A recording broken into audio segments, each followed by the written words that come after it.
Hello friends, welcome to Dinakar Tamil சமையல். இன்றைக்கி நம்ம சேனலில் ஒரு நான்வெஜ் ரெசிபி பார்க்க போகிறோம். செட்டிநாடு மட்டன் குழம்பு. செட்டிநாடு அப்படின்னாலே ஃப்ரெஷ்ஷான மசாலா வறுத்து அரைச்சி செய்கிறது தான். இன்றைக்கி நம்ம அதை தான் செய்ய போகிறோம். நார்மலாக வைக்கிற மட்டன் குழம்பை விட இந்த மாதிரி நீங்கள் செட்டிநாடு ஸ்டைல் ட்ரை பண்ணும்போது ரொம்பவே ருசியாக இருக்கும். வாங்க இந்த செட்டிநாடு மட்டன் குழம்பு செய்கிறதுக்கு தேவையான பொருட்கள் என்னென்னு பார்த்துடலாம்.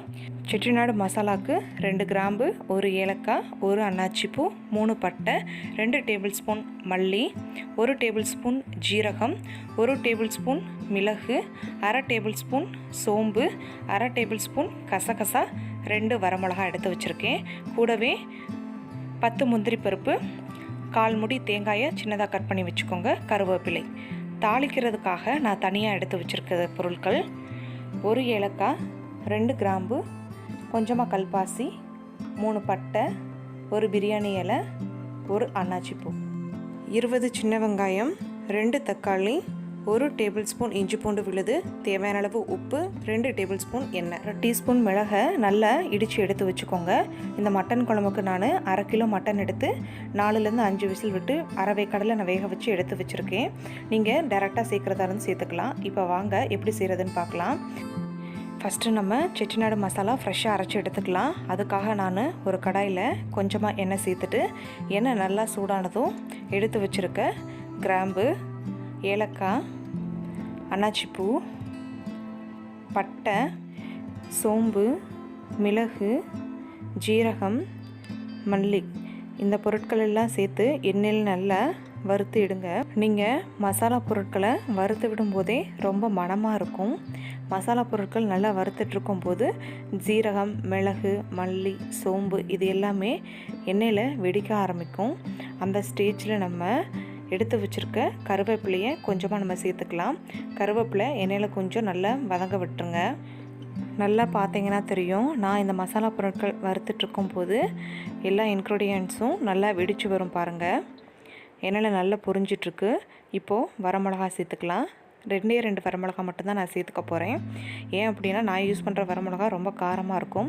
இதே உங்கள்கிட்ட இருக்க வரமிளகா காரம் கம்மியாக இருந்துச்சு அப்படின்னா நீங்கள் 5லேருந்து 8 வரமிளகா வரைக்கும் கூட நீங்கள் சேர்த்துக்கலாம். உங்களோட கார அளவுக்கு ஏற்ற மாதிரி நீங்கள் பார்த்து வரமிளகா சேர்த்துக்கோங்க. இப்போ நான் கசகசா சேர்த்துக்க போகிறேன். கசகசாவை நம்ம ஏன் ஃபைனலாக சேர்த்துக்கிறோம் அப்படின்னா, முன்னாடியே சேர்த்துட்டோம் அப்படின்னா அது ரொம்ப சின்னதாக இருக்கிறதுனால எண்ணெயில் கருகிடும். அதனால் எல்லாத்தையும் வறுத்து விட்டுட்டு ஃபைனலாக நீங்கள் கசகசா சேர்த்துக்கோங்க. எல்லா மசாலா பொருட்களையும் நல்லா வறுத்ததுக்கப்புறம் தான் நம்ம முந்திரி பருப்பையும் தேங்காவையும் சேர்க்கணும். ஏன் அப்படின்னா இது ரெண்டும் நல்லா வறுபடணும்னு அவசியம் கிடையாது. ஜஸ்ட் நீங்கள் சேர்த்துட்டு ஒரே ஒரு டைம் மட்டும் நல்லா மிக்ஸ் பண்ணி எடுத்துக்கோங்க.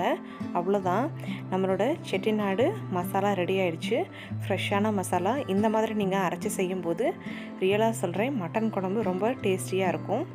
இந்த மசாலா பொருட்களை ஒரு தட்டில் மாற்றி ஒரு 10 நிமிஷம் நல்லா ஆற விட்டுக்கோங்க. ஆற விட்டுட்டு அதுக்கப்புறமா நம்ம மிக்ஸி ஜாரில் போட்டு அரைச்சி எடுத்துக்கலாம். மிக்ஸி ஜாரில் சேர்த்துட்டு நீங்கள் கொஞ்சம் கொஞ்சமாக தண்ணி ஊற்றி அரைங்க. சிலர் என்ன பண்ணுவாங்க அப்படின்னா, ட்ரையாகவே இந்த மசாலாவை எடுத்துக்குவாங்க. தண்ணியே சேர்க்காம நல்லா பொடி மாதிரி யூஸ் பண்ணியும் செய்வாங்க. நான் இன்றைக்கி திக் பேஸ்ட்டாக அரைச்சி எடுத்துக்கிறேன். இப்போது தாளித்து விட்டுறலாம். ஒரு கடாயில் தேவையான அளவுக்கு எண்ணெய் ஊற்றிட்டு, எண்ணெய் நல்லா சூடானதும் தாளிக்கிறதுக்கு எடுத்து வச்சுருக்க பொருட்கள்: பட்டை, கிராம்பு, ஏலக்காய், அன்னாச்சிப்பூ, கல்பாசி, பிரியாணி இலை, இதெல்லாத்தையும் எண்ணெயில் வதக்கி விடுங்க. கல்பாசி சேர்க்கும்போது மட்டன் குழம்பு கொஞ்சம் டிஃப்ரெண்ட்டாக இருக்கும். எப்போயுமே மட்டன் குழம்பு செய்யும்போது கல்பாசி சேர்த்துக்கோங்க. சேர்த்துருக்க பொருட்கள் எல்லாமே எண்ணெயில் நல்லா வதங்கின உடனே எடுத்து வச்சுருக்க சின்ன வெங்காயம் சேர்த்துக்கலாம். சின்ன வெங்காயத்தை நான் 2 கட் பண்ணி வச்சுருக்கேன்.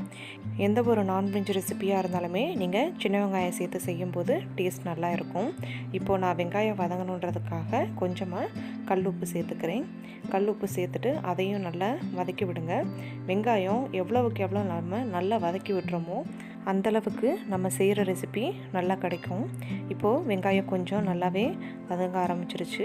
எடுத்து வச்சுருக்க இஞ்சி பூண்டு விழுதை இப்போ சேர்த்துக்கலாம்.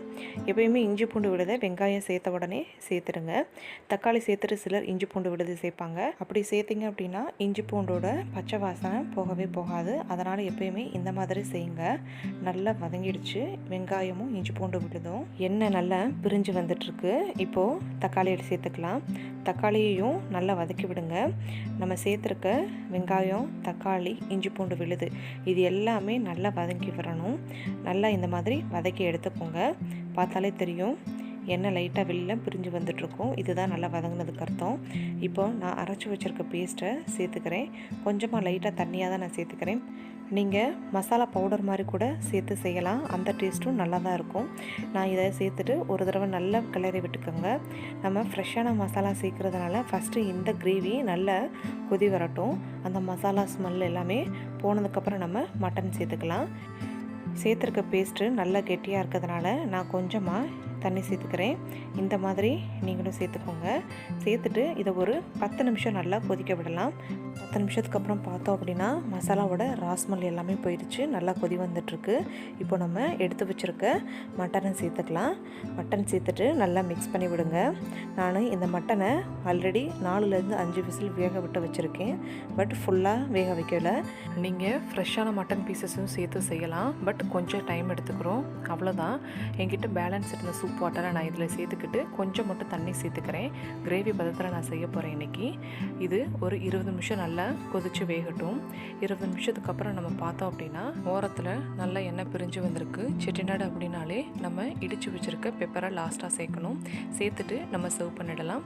அவ்வளோதான், நம்மளோட சுவையான செட்டிநாடு மட்டன் குழம்பு ரெடி ஆயாச்சு. இந்த மாதிரி ரெசிபியை உங்கள் வீட்டில் நீங்களும் செஞ்சு பார்த்துட்டு கண்டிப்பாக கமெண்ட் பாக்ஸில் கமெண்ட் பண்ணுங்கள். நம்ம சேனலை நீங்கள் புதுசாக பார்க்குறவங்களா இருந்தால் கண்டிப்பாக சப்ஸ்கிரைப் பண்ணிக்கோங்க.